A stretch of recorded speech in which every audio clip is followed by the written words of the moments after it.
Ήμουν με δύο φίλους μου, τον Βασίλη και τον Νίκο, σε διακοπές όταν συνέβη όλο αυτό.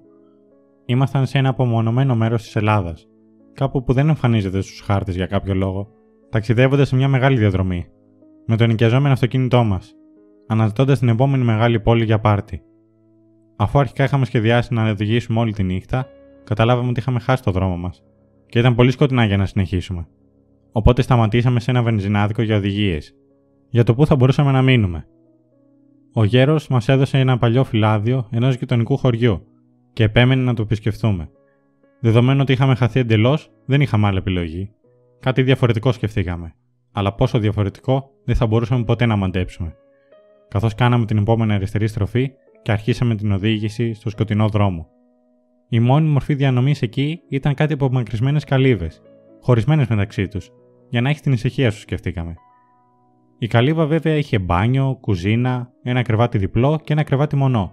Όλα σε χρειαζόμασταν για μια νύχτα.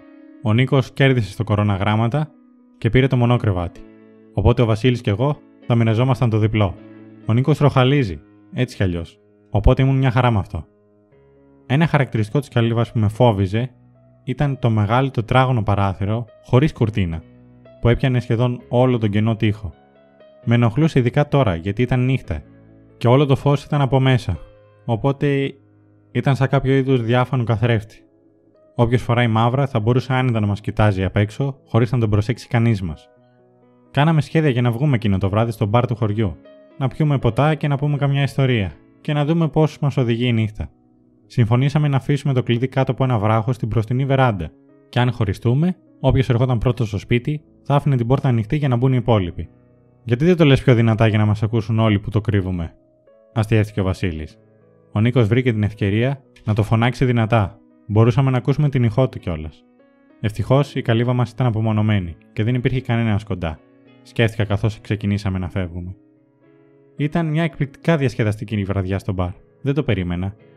Ήπιαμε τόσο πολύ τσίπουρο μέχρι που το προσωπικό μας είπε ότι είχαμε τελειώσει τα αποθέματά τους. Ήταν όμως τόσο φθηνό. Δεν το καταλάβαμε, αλλά ήταν αργά. Το μπαρ έκλεινε και είχαμε χάσει ήδη το Βασίλη. Πρέπει να έχει φύγει χωρίς εμάς. Αν και δεν θυμάμαι ότι πήγε κάπου, σκέφτηκα ανησυχώντας ελαφρώς. Έτσι φύγαμε χωρίς αυτόν, παίρνοντας και το αυτοκίνητο. Ήθελα να κατουρίσω πολύ άσχημα. Κάθισα κάπου στο κάθισμά μου, καθώς οι προβολές του αυτοκινήτου φώτιζαν στιγμιαία την καλύβα, και αρχίσαμε τον δρόμο με τον ήχο του χαλικιού στα λάστιχα. Ελέγξαμε κάτω από το βράχο για το κλειδί. Δεν ήταν εκεί. Δοκιμάσαμε την πόρτα. Κλειδωμένη. Τι στο διάολο? Και οι δύο κοιτάξαμε ένα τον άλλον. Ο Βασίλης πρέπει να έχει γυρίσει σπίτι και να μας κλείδωσε. Βασίλη, άνοιξε, πρέπει να κατουρίσουμε. Βιάσου, Βασίλη. Χτυπήσαμε την πόρτα. Άκουσα έναν ήχο από μέσα, λες και κάποιος σέρνεται στο πάτωμα. Γαμώτο, πρέπει να είναι μεθυσμένος. Δεν μπορώ να κρατηθώ άλλο, είπα. Καθώς ο Νίκος και εγώ πηγαίναμε σε ξεχωριστές φλεβές της καλύβας, ενώ ο Βασίλης άνοιξε τελικά την πόρτα. Ένιωσα καλύτερα, αλλά αυτό το συναίσθημα διακόπτηκε απότομα από αυτό που μου τράβηξε την προσοχή. Στο μεγάλο παράθυρο, στέλνοντας ένα μεγάλο ρίγο στη σπονδυλική μου στήλη. Υπήρχε αυτό το μακρύ και λεπτό σύνολο αποτιμάτων, ορατό μόνο από την ομίχλη έξω. Φαινόταν σαν ένα μεγάλο χέρι κάποιου ανθρώπου, αλλά πολύ πιο λεπτό. Γρήγορα ξεκαθάρισα το μυαλό μου από τις τρομακτικές και παράλογες εικόνες που δημιουργούσε, καθώς ήταν σίγουρα ένα απλό ανθρώπινο χέρι που είχε συρθεί απλά προς τα κάτω, προκαλώντας την ψευδαίσθηση ότι είναι μεγαλύτερο. Βέβαια, άσχετα με το τζάμι, είχα την αίσθηση ότι κάποιος ή κάτι μπορεί να μας παρακολουθεί. Τελείωσα βιαστικά την επιχείρησή μου και πήγα γρήγορα μέσα. Δεν ανάβουμε το φως, σκέφτηκα, για να αποφύγουμε οτιδήποτε μας κοιτάει απ' έξω, καθώς κλείδωνα την μπροστινή πόρτα και κατευθύνθηκα μέσα στο κρεβάτι. Ο Νίκος αποκοιμήθηκε αμέσως. Ροχάλιζε προτού το κεφάλι του ακουμπήσει καλά-καλά το μαξιλάρι. Μετά από λίγα λεπτά και τα δικά μου μάτια έκλεισαν. Αλλά μόλις έκλεισαν, δεν μπορούσα παρά να νιώσω το αίσθημα ότι τα μάτια του Βασίλη άνοιξαν και με κοιτούσε. Απειλητικά. Ένιωσα περίεργα και η καρδιά μου χτυπούσε πιο γρήγορα καθώς το ένιωθα. Λες και ο Βασίλης κρατούσε την αναπνοή του. Το βλέμμα του ήταν καρφωμένο πάνω μου, θυμωμένο. Εντάξει, γυρίσαμε μόνοι μας, αλλά ήταν τόσο θυμωμένος. Μετά από λίγα λεπτά ηρεμίας από αυτόν τον παράλογο φόβο, έπεσα ξανά για ύπνο.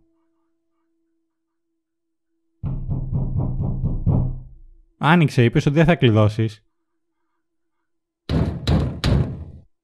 Άνοιξε την πόρτα, κάνει κρύο εδώ. Αυτή ήταν η πιο τρομακτική στιγμή ολόκληρη της ζωής μου. Είχα την αίσθηση ότι ήμουν παράλυτος. Ήταν ο Βασίλης στην πόρτα. Ξαφνικά υπήρχε μια κίνηση στα σκεπάσματα δίπλα μου. Κάτι κουνιόταν.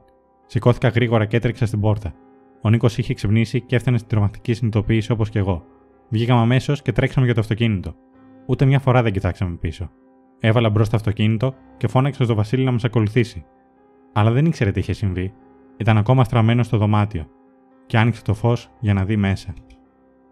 Αυτή ήταν μια αληθινή ιστορία. Πραγματικά συνέβη. Μπορείτε να ρωτήσετε τον Νίκο, αν δεν με πιστεύετε. Αλλά δεν θα ρωτούσα τον Βασίλη. Δεν λέει τίποτα για το συμβάν. Και όποτε το ρωτάει κάποιος εκείνο το βράδυ, το πρόσωπό του γίνεται χλωμό, χωρίς έκφραση, και κλείνει αμέσως την πιο κοντινή κουρτίνα.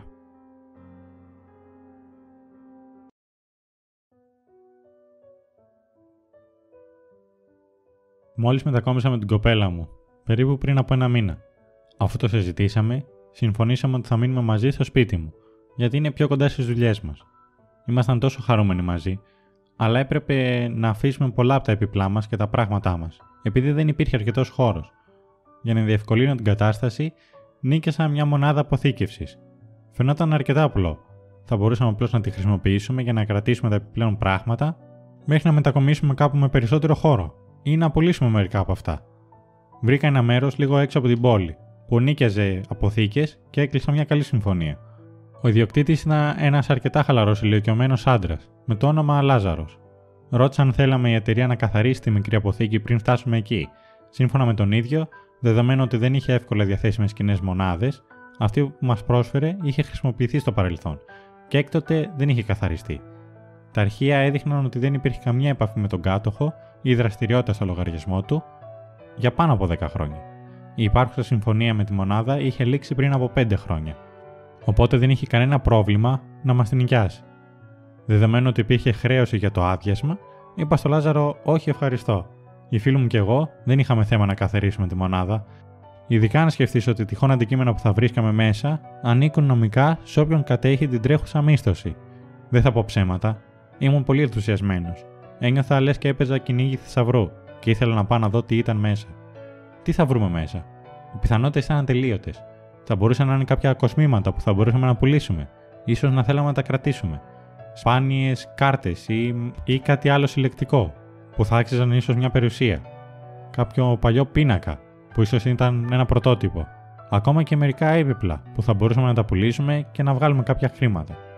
Ήταν πραγματικά σαν τζόγος. Η κοπέλα μου και εγώ πληρώσαμε τη μονάδα και πήγαμε ένα Σάββατο το πρωί για να την καθαρίσουμε. Φροντίσαμε να φέρουμε μαζί μας αρκετούς φίλους, σε περίπτωση που χρειαζόμασταν τη βοήθειά τους. Για να είμαι σίγουρος ότι θα έρθουν, φρόντισα να τους δωροδοκίσω με αυτό που λειτουργεί πάντα. Με πίτσα. Ακριβώς όταν φτάσαμε, ο ιδιοκτήτης ήταν εκεί για να μας χαιρετήσει. Από εδώ παρακαλώ, είπε καθώς πηγαίναμε στην αποθήκη νούμερο 34. Ο Λάζαρος ήταν κάπως κοντός, με λίγα παραπάνω κιλά. Είχε τα κλειδιά στο χέρι για να μας ανοίξει τη μονάδα, καθώς και να μας δώσει τα κλειδιά μας. Λίγο περπάτημα αργότερα, ήμασταν μπροστά από μια μεταλλική πόρτα με το νούμερο 34. Ο Λάζαρος άνοιξε χωρίς πολύ κόπο και η πόρτα σηκώθηκε εύκολα για μας. Ήμουν ενθουσιασμένος για το τι μπορεί να δω εκεί μέσα. Η Στέλλα, αυτή είναι η κοπέλα μου έσφιξε το χέρι από τον ενθουσιασμό της. Άναψε τα φώτα καθώς ρίξαμε μια ματιά μέσα. Αρχικά φαινόταν μια απλή συνηθισμένη αποθήκη. Τσιμεντένια τυχώματα και 2 σειρές από φώτα πάνω, και ένας τόνος χώρου για να βάλεις πράγματα. Τα μόνα πράγματα που καταλάμβαναν το χώρο ήταν μερικές σακούλες διάσπαρτες, ένα γραφείο αντίκα, 2 μεγάλα ξύλινα κουτιά και ένα μικρό αυτοκίνητο. Ήταν ένα μικρό μαύρο σεντάν, μοντέλο Ford, της δεκαετίας 80. Η Στέλλα με τράβηξε αμέσως για ένα φιλί, το οποίο με ενθουσίασε. Ωραία επιλογή, μωρό μου, χαμογέλασε χαρούμενα. Λες και κάνω κάτι άλλο. Γέλασε σε αυτό, αλλά δεν είπε ούτε λέξη. Θα σας αφήσω. Σε περίπτωση που χρειαστείτε οτιδήποτε, μπορείτε να με βρείτε στο γραφείο, είπε ο Λάζαρος χαρούμενος καθώς έφευγε. Ήταν λες και είχε πυροβολήσει για να ξεκινήσει ο αγώνας μας. Μπήκαμε αμέσως. Απ' έξω ήταν χάλια και το εσωτερικό του αυτοκινήτου φαινόταν απολύτως βρώμικο. Είχε πολλά περιτυλίγματα και χαρτομάντιλα παντού. Μύριζε επίσης λίγο, κάτι που δεν με εξέπλησε καθόλου. Αποφάσισα να αφήσω το αυτοκίνητο για το τέλος, καθώς θα ήταν δύσκολο να το μετακινήσουμε. Τράβηξα προσεκτικά μια από τις σακούλες και άρχισα να την ανοίγω.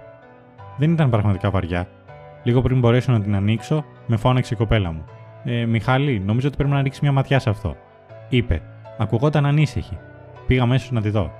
Τι συμβαίνει, είμαστε πλούσιοι? είπα με χαμόγελο, αλλά δεν το επέστρεψε. Η Στέλλα μόλις άνοιξε ένα από τα 2 ξύλινα κουτιά. Στο εσωτερικό υπήρχε μια μικρή συλλογή από πιστόλια και τουφέκια. Επίσης το κουτί ήταν μερικά οδοντοντά μαχαίρια, το είδος που χρησιμοποιείται συνήθως για κυνήγι. Οκ, οπότε όποιος είχε αυτό το μέρος πρέπει να ήταν κυνηγός ή κάτι τέτοιο. Δεν είναι μεγάλη υπόθεση, σιγά. Ίσως μπορούμε να βρούμε ένα κατάστημα που μπορεί να τα συλλέγει όλα αυτά. Αλλά είχε αυτή την έκφραση στο πρόσωπό της, λες και κάτι δεν πήγαινε καλά. Προτού μπορέσουμε να το συζητήσουμε περαιτέρω, ο φίλος μου ο Βασίλης μίλησε.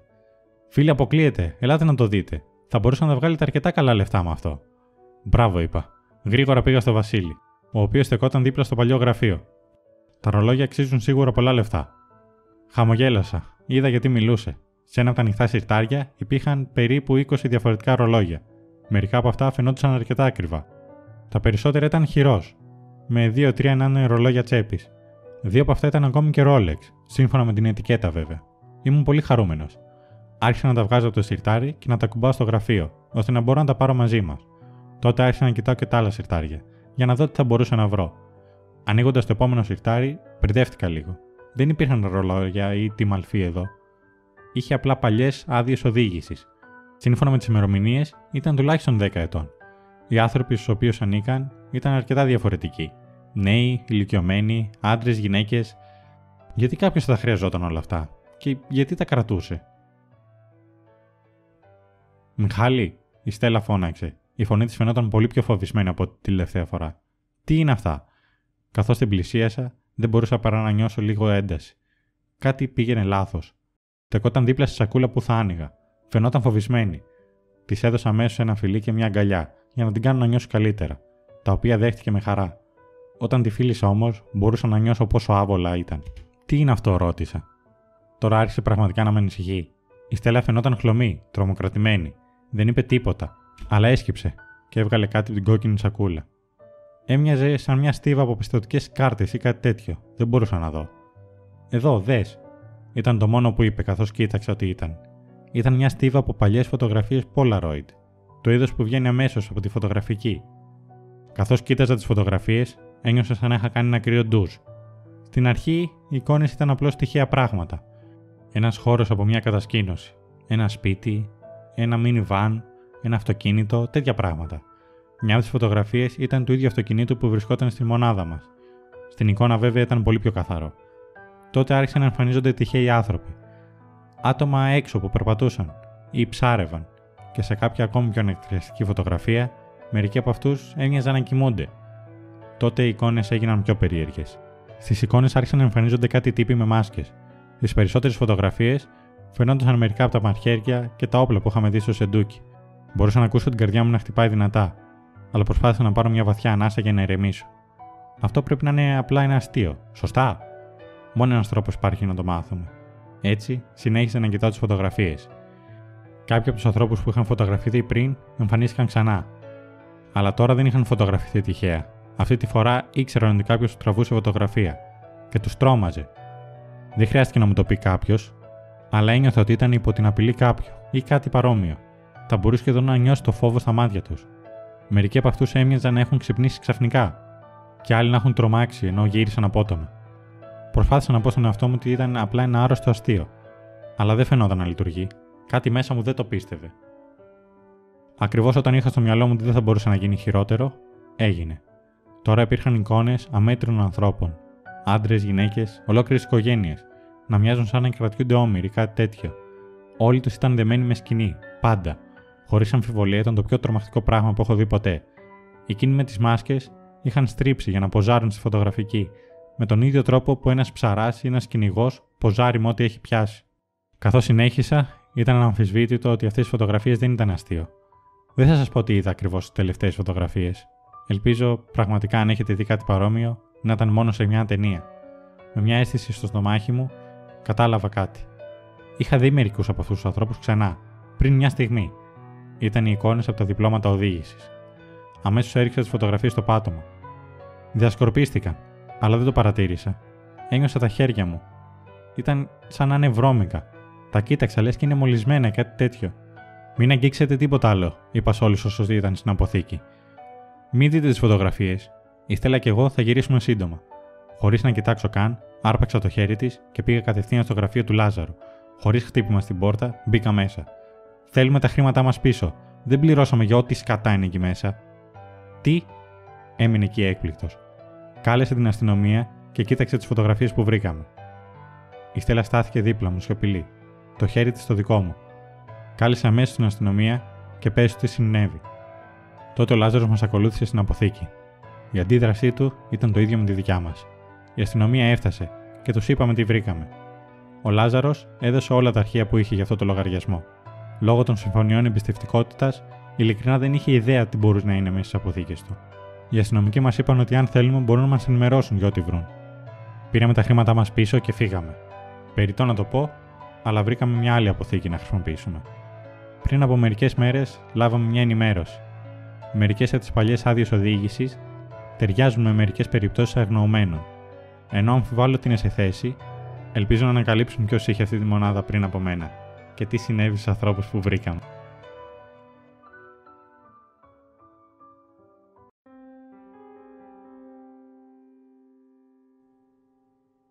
Μεγαλώνοντας, ήμουν πάντα ένα παιδί γεμάτο περιέργεια.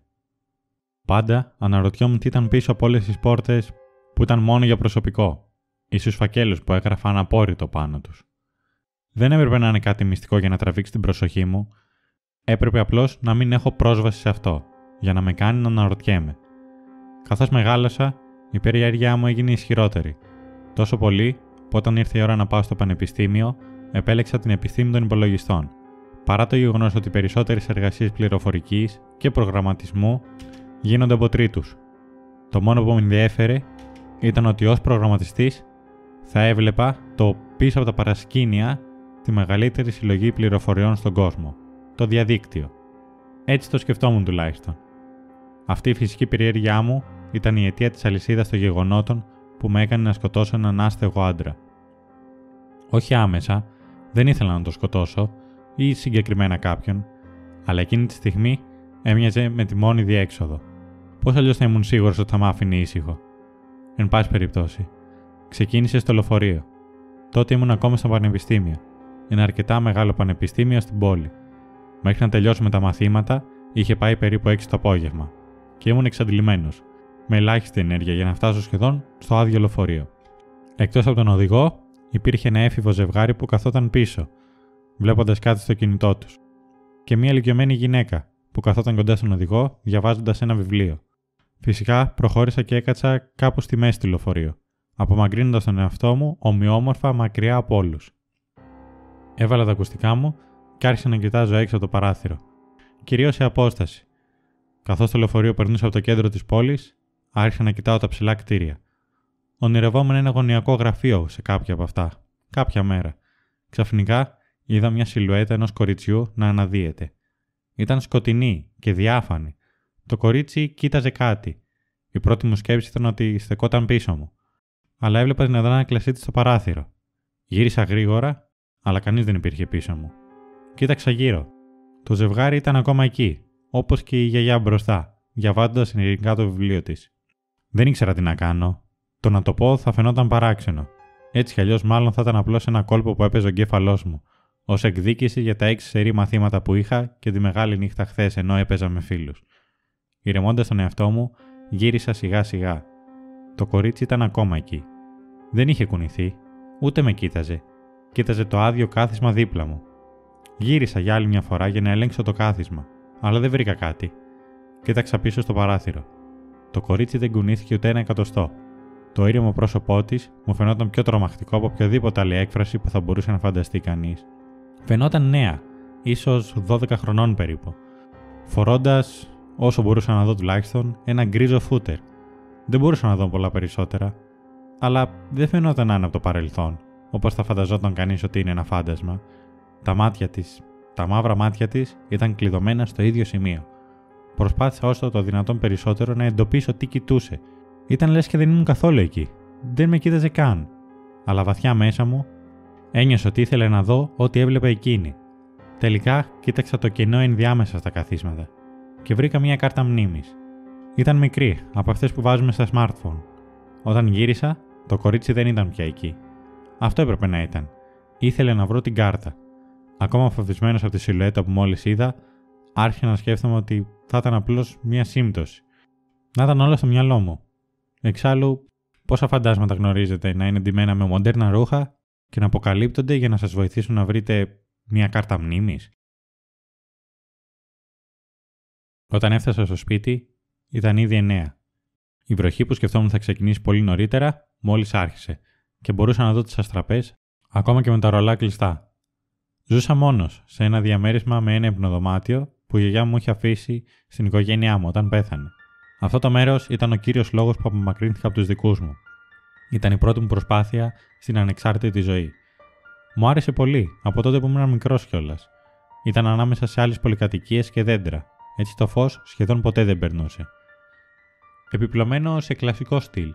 Είχε μια αίσθηση σκοταδισμού και αυτό το περιβάλλον με βοηθούσε πάντα να σκέφτομαι καλά και να είμαι παραγωγικός. Το μόνο μειονέκτημα ήταν ότι κανένας φίλος μου που ήρθε στο σπίτι δεν ήθελε ποτέ να ξανάρθει. Αλλά δεν με πείραζε. Μου άρεσε να είμαι μόνος. Ειδικά κατά τη διάρκεια μιας καταιγίδας όπως εκείνη. Έβαλα το βραστήρα για να αρχίσω να φτιάχνω ένα τσάι. Ξάπλωσα στον καναπέ και έπιασα το τηλέφωνό μου. Καθώς άρπαξα το τηλέφωνο, ένιωσα κάτι άλλο εκτός από αυτό. Κάτι μικροσκοπικό και λεπτό. Την κάρτα. Την είχα ξεχάσει σχεδόν, ειλικρινά. Αν δεν ήταν στην τσέπη μου, θα είχα ξεχάσει το κορίτσι στο παράθυρο. Έβγαλα την κάρτα και την κοίταξα. Τίποτα το ιδιαίτερο. Μια απλή κάρτα microSD. 1 γίγα. Η βασική. Το είδος που έχουν μερικές φορές στάνταρ με το τηλέφωνο.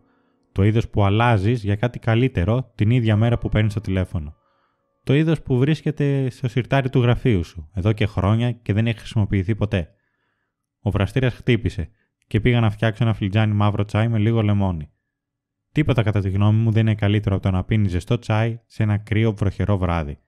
Σκέφτομαι πόσο κρύα και άσχημα είναι εκεί έξω, ενώ εγώ είμαι ζεστός, στεγνός και πίνοντας ένα υπέροχο φλιτζάνι αγνής απόλαυσης. Έφερα το τσάι στο δωμάτιο και το άφησα στο γραφείο, και μετά επέστρεψα για το τηλέφωνό μου και φυσικά την κάρτα μνήμης. Δεν ήμουν σίγουρος αν έπρεπε να κάνω κάτι για όλο αυτό, αλλά από την άλλη πλευρά το έχω ήδη πάρει.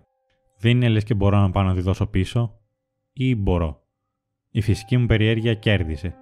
Άλλαξα γρήγορα την κάρτα μνήμης στο τηλέφωνό μου για αυτή που βρήκα στο λεωφορείο, και άρχισα να περιμένω με αγωνία το τηλέφωνό μου για να τη διαβάσει. Δεν εμφανίστηκαν νέες εφαρμογές, ούτε εικόνες, μόνο ένα βίντεο.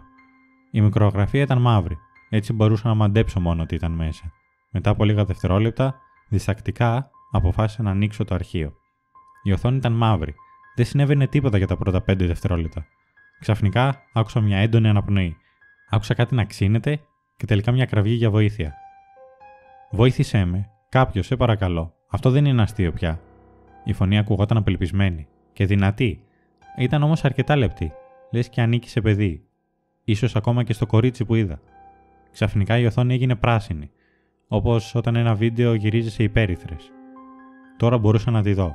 Ήταν το ίδιο κορίτσι με τα μαύρα μάτια που είχα δει νωρίτερα. Η κάμερα ήταν τοποθετημένη λίγα εκατοστά από το κεφάλι της, και η ίδια η κοπέλα ήταν ξαπλωμένη σε ένα μαλακό ύφασμα. Μπορούσα να δω μόνο το πρόσωπό της. Ένα όμορφα διακοσμημένο μαξιλάρι και περισσότερο ύφασμα στην κορυφή. Δεν μπορούσα να καταλάβω τα χρώματα, το μόνο που μπορούσα να δω ήταν βρισκόταν ανάμεσα σε 2 τοίχους, οι οποίοι ήταν υφασμάτινοι, και ζητούσε βοήθεια. Τις στιγμές που το κορίτσι δεν έκλαιγε, δεν μπορούσα να ακούσω τίποτα, απλώς την ανάσα της. Όλα ήταν τόσο σκοτεινά και ήσυχα. Το πάνω μέρος του τοίχου φαινόταν κυρτό, σαν ένα... ναι, φέρετρο. Μήπως θα μπορούσε κάποιος να την είχε θάψει ζωντανή και να έβγαζε βίντεο? Μα γιατί? Και γιατί το βρήκα εγώ στο λεωφορείο? Γιατί με βοήθησε να το βρω? Συνέχισα να παρακολουθώ, ελπίζοντας να δω κάτι και να πω ότι ήταν μια φάρσα, ένα άρρωστο αστείο. Μια στιγμή το κορίτσι σταμάτησε να κλαίει και γύρισε το κεφάλι προς τα δεξιά της, κοιτάζοντας τώρα κατευθείαν στην κάμερα, και ψιθύρισε: «Βοήθησέ με». Με κοίταζε ακριβώς, σαν να ήξερε ότι την παρακολουθούσα. Το βίντεο τελείωσε απότομα. Έβαλα το τηλέφωνό μου στο τραπέζι και άρπαξα το φλιτζάνι τσαγιού. Τώρα όμως παρατήρησα το πόσο κούναγα τα χέρια μου. Κυριολεκτικά δεν μπορούσα να το κρατήσω χωρίς να χύσω λίγο τσάι στο γραφείο. Γι' αυτό την έβαλα πίσω. «Πλοήγηση προς το νεκροταφείο Άγιος Στέφανος», είπε μια μηχανογραφημένη γυναικεία φωνή. Κοίταξα το τηλέφωνό μου. Το GPS είχε φτιάξει την πορεία για το νεκροταφείο στην άλλη πλευρά της πόλης. Αυτό ή αυτή, κάτι τέλος πάντων, ήθελε να πάω εκεί, ίσως για να τη σώσω. Άνοιξα το φορητό υπολογιστή μου και κοίταξα το νεκροταφείο. Έψαξα τις πρόσφατες καταγραφές. 1944 με 2020. 1936 με 2020. 1987 με 2020. Δεν μπορούσα να βρω κανένα κάτω από τα 30. Τους τελευταίους μήνες τουλάχιστον. Ίσως όλα αυτά να είναι στο μυαλό μου. Αν όχι, απλώς είναι μια φάρσα. Πρέπει να είναι. Απενεργοποίησα το GPS και άνοιξα το Netflix, ελπίζοντας ότι μια σεζόν από μια καλή σειρά θα με ηρεμούσε και θα σκουπίσει αυτή τη μνήμη και θα ξεκινήσω αύριο με μια καθαρή εικόνα. Ξύπνησα με μια ειδοποίηση στο τηλέφωνό μου. Το τηλέφωνό μου χτυπούσε συνέχεια, λες και κάποιος μου έστελνε μηνύματα στο Facebook. Αυτό ήταν μάλλον ενοχλητικό. Όποιος με ξέρει αρκετά καλά, για να μου στείλει μήνυμα, ξέρει ότι δεν ξυπνάω πριν τις 10. Το σκοτεινό μπουντρούμι μου δεν άφηνε ούτε μία ακτίνα του ήλιου, ώστε να μπορώ να ξεκουραστώ ασφαλής και υγιής, όπως ο κόμις Δράκουλας στο φέρετρό του. Τεντώθηκα λίγο και έπιασα το τηλέφωνό μου. Κοίταξα τη φωτεινή οθόνη. Κάτι απλά ζητούσε να μοιραστώ την τοποθεσία μου. Πιθανώς κάποια εφαρμογή θα ενημερώθηκε τη νύχτα, δεν κατάλαβα πολλά. Πάτησα συμφωνώ και απλά επέστρεψα στον ύπνο μου. Αφού ξύπνησα και έφαγα, ήρθε η ώρα να ξεκινήσω την υπόσχεσή μου για το νέο έτος. Έβαλα μπρος το παλιό αυτοκίνητο της γιαγιάς μου και πήγα στο πλησιέστερο πάρκο. Όταν έφτασα στο πάρκο, υπήρχε μόνο ένα άλλο αυτοκίνητο εκεί. Και δεν υπήρχε αμφιβολία ότι όλα τα μονοπάτια ήταν βρεγμένα και ο κρύος άνεμος φυσούσε ιδιαίτερα δυνατά εκείνη τη μέρα. Λες και η θερμοκρασία δεν ήταν αρκετά άσχημη για μένα. Αλλά αφού αποφάσισα να μην βρίσκω δικολογίες, αναγκάστηκα να βγω από το ζεστό αυτοκίνητο. Το πάρκο ήταν σκοτεινό, παρά το ότι ήταν 12 το μεσημέρι. Κανένα άτομο δεν ήταν ορατό. Ο άνεμος φυσούσε στο πρόσωπό μου και έτσι κοίταζα κάτω καθώς άρχισα να τρέχω. 2 τραγούδια μέσα στο τρέξιμο, έφτασα σε ένα στενό δρομάκι με ένα τοίχο ψηλό θάμνων και από τις 2 πλευρές. Ο άνεμος δεν πάγωνε το πρόσωπό μου εδώ και έτσι μπορούσα να κοιτάξω προς τα πάνω. Αυτό που είδα μπροστά μου με έκανε να παγώσω. Περίπου 10 μέτρα από μένα ήταν ένα κορίτσι. Όχι να τρέχει, και σίγουρα δεν ήταν ο ιδιοκτήτης του άλλου αυτοκινήτου. Φαινόταν πολύ νέα για να είναι οδηγός. Το δέρμα της ήταν ανοιχτόχρωμο. Φορούσε ένα γκρι φούτερ και ένα τζιν γεμάτο λάσπες. Πάγωσα. Περίμενα να κάνει εκείνη την πρώτη κίνηση. Μετά από ένα λεπτό σιωπής, άρχισε να περπατάει προς τα μένα. Ένιωσα έναν αφύσκο φόβο, σαν να μου επιτίθεται ένα ζώο. Άρχισα να τρέχω πίσω στο αυτοκίνητο. Το κορίτσι απλά περπατούσε. Κάθε φορά που γύριζα, φαινόταν να περπατά. Αλλά κάθε φορά η απόσταση μεταξύ μας δεν φαινόταν να αλλάζει, ούτε λίγο. Μέχρι τη στιγμή που έτρεξα προς το αυτοκίνητο, δεν είχα κερδίσει ούτε 1 εκατοστό. Τα χέρια μου έτρεμαν, καθώς έψαχνα την κλειδαριά. Όταν τελικά άνοιξα την πόρτα, το κορίτσι ήταν το πολύ 3 μέτρα μακριά. Τώρα περπατούσε ακόμα πιο αργά. Λες και ήταν σίγουρη ότι δεν μπορώ να ξεφύγω. Θα μπορούσα να τη δω ακόμα καλύτερα τώρα. Δεν ήταν μόνο τα ρούχα της που ήταν λασπωμένα, και το πρόσωπό της. Το πρόσωπό της δεν ήταν πλέον ουδέτερο. Ήταν εξοργισμένο. Με κοίταζε με αυτά τα μαύρα μάτια της. Η λάσπη ήταν στα μαλλιά της, στα χέρια της, τα χέρια της. Τα νύχια της ήταν τα πιο πολλά σπασμένα και ίσα ίσα που κρεμόντουσαν με λίγο δέρμα. Κάποια νύχια έλειπαν εντελώς, λες και είχε ξύσει κάτι. Ίσως το καπάκι από το φέρετρο. Όχι, αυτό δεν είναι δυνατό. Έχω διαβάσει κάπου ότι είναι αδύνατο να βγεις από ένα θαμμένο φέρετρο ζωντανός. Δεν ήμουν σίγουρος αν ήταν ζωντανή. Μπήκα στο αυτοκίνητο και έκλεισα την πόρτα. Μερικές στροφές της μίζας, αλλά κανένας ήχος. Υπήρχε λόγος που έπαιρνα το λεωφορείο για τη σχολή. Αυτό το αυτοκίνητο δεν θα ξεκινούσε ποτέ όταν το χρειαζόμουν περισσότερο. Το κορίτσι τώρα ήταν πολύ κοντά στο πορπαγκάζ. Έκλεισα τα μάτια μου. Πάτησα τον γκάζι και γύρισα ξανά το κλειδί. Το παλιό Ford βρυχήθηκε. Έβαλα πρώτη και έφυγα τη στιγμή που το κορίτσι έπιασε τη λαβή της πόρτας. Έφτασα στο σπίτι τουλάχιστον 2 φορές πιο γρήγορα από ό,τι έφτασα στο πάρκο. Πέρασα αρκετά κόκκινα. Δεν με ένοιαζε το όριο ταχύτητας. Αν μη τι άλλο, αν ένας αστυνομικός με σταματούσε, θα με παρηγορούσε. Καθώς πήγα να κλείσω την πόρτα του αυτοκινήτου, κάτι φαινόταν περίεργο. Ήταν η λαβή, ή πιο συγκεκριμένα η απουσία της λαβής. Μήπως όταν το κορίτσι την άρπαξε, την έβγαλε. Δεν είχα πρόθεση να μείνω στο διαμέρισμα για πολύ καιρό. Άρπαξα το λάπτοπ και κάποια βασικά ρούχα και μερικά ενεργειακά ποτά. Ήθελα να πάω σπίτι. Αν ήταν όντως να πεθάνω, θα ήθελα να περάσω λίγο χρόνο με την οικογένειά μου. Ένας συνακερμός αυτοκινήτου ακούστηκε, αλλά δεν έδωσα προσοχή. Έπρεπε να φύγω από αυτό το μέρος όσο το δυνατόν γρηγορότερα. Άνοιξα την πόρτα και ήμουν έτοιμος να κατευθυνθώ στο αυτοκίνητο, όταν την είδα ξανά. Στεκόταν δίπλα στο αυτοκίνητό μου. Το παράθυρο του οδηγού ήταν σφασμένο. Ο συναγερμός ήταν τελικά δικός μου. Υπήρχαν λάσπες στη θέση του οδηγού. Η καρδιά μου άρχισε να χτυπά δυνατά, καθώς έκλεισα την πόρτα και κλείδωσα και τις δύο κλειδαριές. Ο συναγερμός σταμάτησε. Πώς με βρήκε? Πώς ήξερε ότι ήμουν σε ένα μονοπάτι? Πώς ήξερε που είναι το αυτοκίνητό μου? Και για ποιο λόγο ήταν στο αυτοκίνητό μου και όχι μέσα στο σπίτι? Αποφάσισα να καλέσω τον ομαδικό μου φίλο από την πόλη για να με πάρει. Το κινητό μου δεν ήταν όμως πουθενά. Ευτυχώς η γιαγιά μου είχε σταθερό. Δεν ήξερα τον αριθμό των φίλων μου, αλλά τουλάχιστον μπορούσα να καλέσω το δικό μου κινητό. Μετά το πρώτο ηχητικό μήνυμα, άκουσα ξανά το συναγερμό του αυτοκινήτου. Κοίταξα μέσα από το ματάκι και είδα το κορίτσι να χτυπά το αυτοκίνητό μου και να μπαίνει μέσα. Με τις χαοτικές κινήσεις της, μπορούσα να καταλάβω ότι ήταν τυφλή. Αυτό είναι, το κινητό μου. Το πήρα μαζί μου στο τρέξιμο και το άφησα στο αυτοκίνητο. Δεν ήξερε που ήμουν, απλώς γνώριζε την τοποθεσία του τηλεφώνου μου. Αυτό έβγαζε κάπως ένα νόημα. Κάθισα στον καναπέ και άρχισα να προσεύχομαι. Ό,τι μπορούσα να θυμηθώ, για πρώτη φορά στη ζωή μου. Μετά από 10 λεπτά, ο συναγερμός σταμάτησε. Βγήκα αργά έξω και πήγα προς το αυτοκίνητο, κοιτάζοντας συνεχώς τριγύρω.